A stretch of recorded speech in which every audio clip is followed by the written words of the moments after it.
Привет, мои дорогие!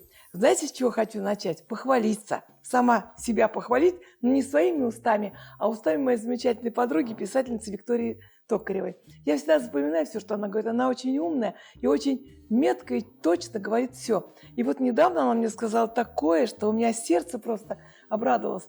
Она мне сказала: ты знаешь, Ларис, твое присутствие создает терапевтический эффект.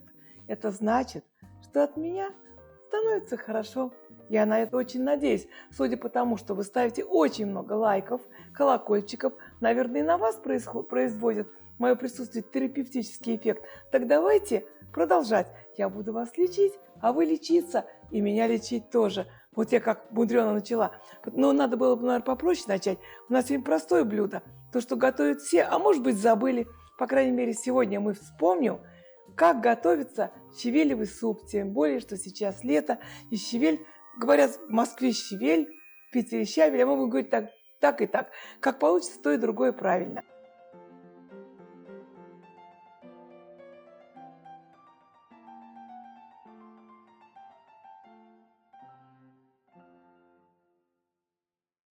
Кое-что уже подготовили. Чтобы не тратить эфирного времени, уже сварили мясной суп из говядины. Мы ее потом положим туда, вареное мясо уже в кусочках. Вынули оттуда ненужный нам луковицу.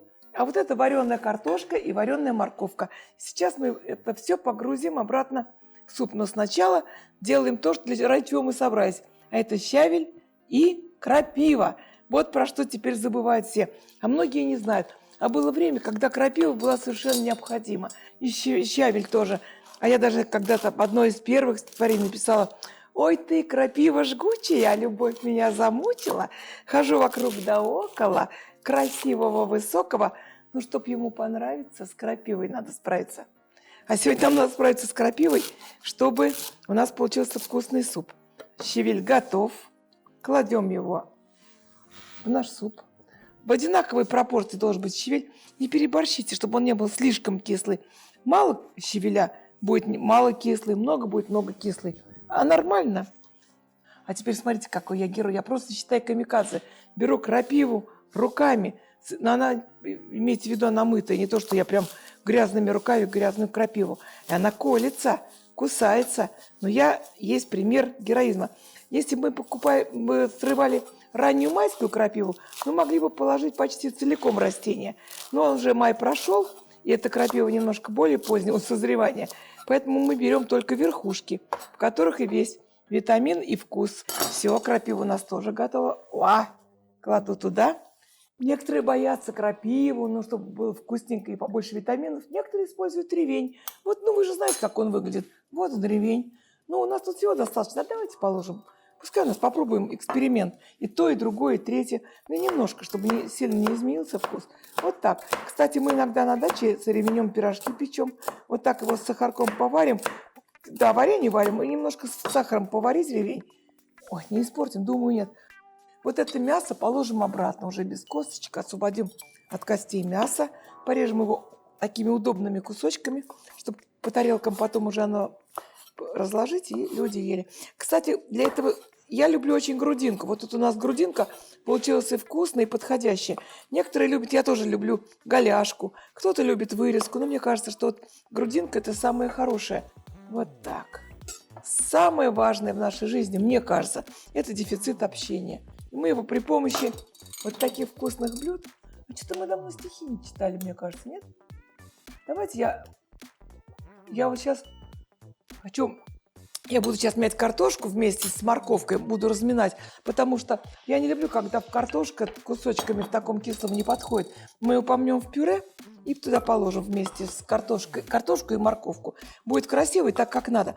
А пока, чтобы вам не скучно было слушать, как я мну здесь картошку, я вам стихотворение прочитаю. У меня сегодня праздник, я цветы поставлю в вазу, я надену дорогое, я налью себе вина. У меня сегодня праздник, ровно год, как мы расстались. Ровно год, как ты с другою, ровно год, как я одна. Я сегодня отмечаю праздник грусти и печали. За безрадостную дату выпью я бокал до дна. Год, как слушаю ночами телефонное молчание. Год, как нету виноватых, может, только я одна. Знаешь, я живу отлично, все нормально в жизни личной. Я нисколько не жалею, что не я твоя жена. У меня свои заботы. Плачу только по субботам. И еще по воскресеньям. И еще когда одна. Вот видите, опять про дефицит общения. Ну, поверьте мне, если вкусно готовить, уговаривать гостей приходить, то дефицита общения не будет. И не придется писать грустные стихи. И я не одна. Знаете, почему я еще не одна? Кроме того, что у меня есть родные, близкие, друзья, у меня еще есть вас, уже больше 100 тысяч. И спасибо вам большое. Кто же себя чувствует одиноким, когда столько людей интересуется, смотрит и даже пишут мне приятные всякие слова. И в мой инстаграм Рубала 45, и в директ, и просто всякие замечания. Я знаю, что многие ждут пятницы, так же, как и я. А у нас, между прочим, готовы щи из щавеля и крапивы. Красивые, вкусные, полезные. Мои дорогие, вы помните, что мы теперь делаем? Подбираем рифму к нашему блюду. У нас это станет хорошей традицией. Итак, щавель или щавель. К какому слову получится, то и присылайте. Я жду.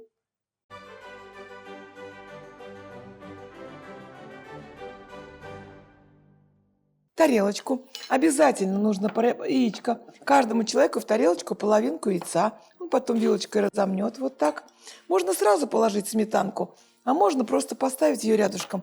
Кто-то положит столько, сколько он хочет. Зелень уже у нас порезан укроп, если кто хочет сверху. Но осталось разлить по тарелкам. Вы сейчас увидите, какая красота у нас получилась. Ой, и густой, и наваристый, и с мясом, и с крапивой, и с щавелем. Ой, красота! Ну что, суп, смотрю я на тебя и думаю, все хорошо, но чего-то не хватает. Я думаю, не трудно догадаться, чего у нас не хватает. Вот нам что нужно. Под такой суп не выпить просто грех. Заходите, ребята, наливаем понемножку. Мы же говорим, мы же не ради пьянства, а просто так, для настроения. Чуть-чуть. Так. За окном лето, но какая бы ни была погода, какое бы ни было время года, вы всегда можете себе позволить замечательные зеленые щи с щавелем. Если лето кончилось, вы можете его использовать заготовленным, перетертым солью, сконсервированным.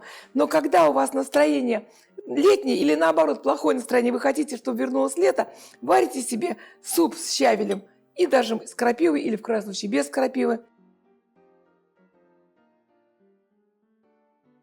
Гость в доме, радость в доме. Вот и гость на пороге. Ох, как хорошо. Я вас ждала. Потому что одной не есть, не пить, неинтересно. За здоровье ваше, всех, кто вам дорог, всех, кто вам нужен, всех добрых, хороших людей. Будьте здоровы. Пьем и заедаем. И еще не забыли, счастливая рука с терапевтическим эффектом на счастье.